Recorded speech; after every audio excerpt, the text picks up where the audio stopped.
ஆண்டவரும் உலக ரட்சகரும் மீட்பெருமா இருக்கிற இயேசு கிறிஸ்துவின் அற்புத நாமத்தினால் யாவருக்கும் காலை வாழ்த்துக்களை தெரிவித்துக் கொள்கிறோம். இன்றைக்கும் இந்த வாழ்வு தர உணவின் வழியாய் எத்தனை அற்புதங்கள், எத்தனை அதிசயங்கள் வேத வசனத்துக்கு செவி கொடுப்போம்.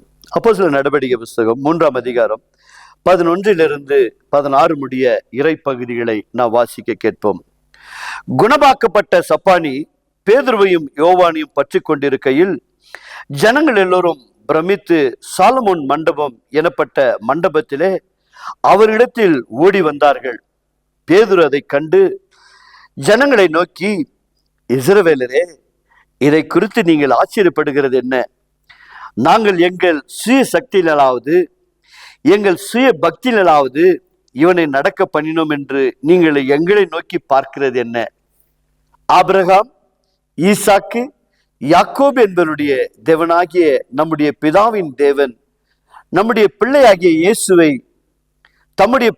இயேசுவை மகிமைப்படுத்தினார்.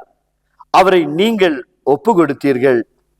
பிலாத்து அவரை விடுதலையாக்க தீர்மானித்த போது அவனுக்கு முன்பாக அவரை மறுதலித்தீர்கள். பரிசுத்தமும் நீதியுள்ளவரை நீங்கள் மறுதலித்து கொலைபாதகனை உங்களுக்காக விடுதலை பண்ண வேண்டும் என்று கேட்டுக்கொண்டு ஜீவாதிபதியை கொலை செய்தீர்கள்.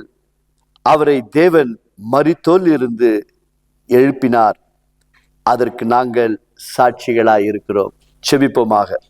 கிருபை உள்ள நல்ல ஆண்டவரே, வேத சத்தியங்களுக்காக நன்றி அப்பா. ஒரு மனிதனை குணமாக்குவது பேதுரு மிக அருமையாக சொல்லுகிறார் அப்பா. எங்களுடைய சுய சக்தினாலோ எங்கள் பலத்தினாலோ அல்ல, மாறாக மரித்து அடக்கம் செய்து 3ஆம் நாள் உயிர் தெழுந்து ஜீவாதிபதியாகிய இயேசு கிறிஸ்து தான் இந்த மனுஷனை எழுப்பினது போல தகப்பனே, உடைய பிள்ளைகளை ஆண்டவரை நீங்க எழுப்புங்கப்பா.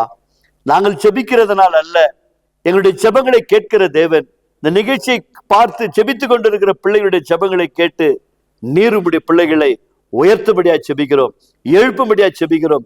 விழுந்திருக்கிற தாவீதின் கூடாரத்தை எழுப்புவேன் என்று சொன்னீரே, விழுந்து போன உடைய பிள்ளைகளை தூக்கி விடுங்கப்பா.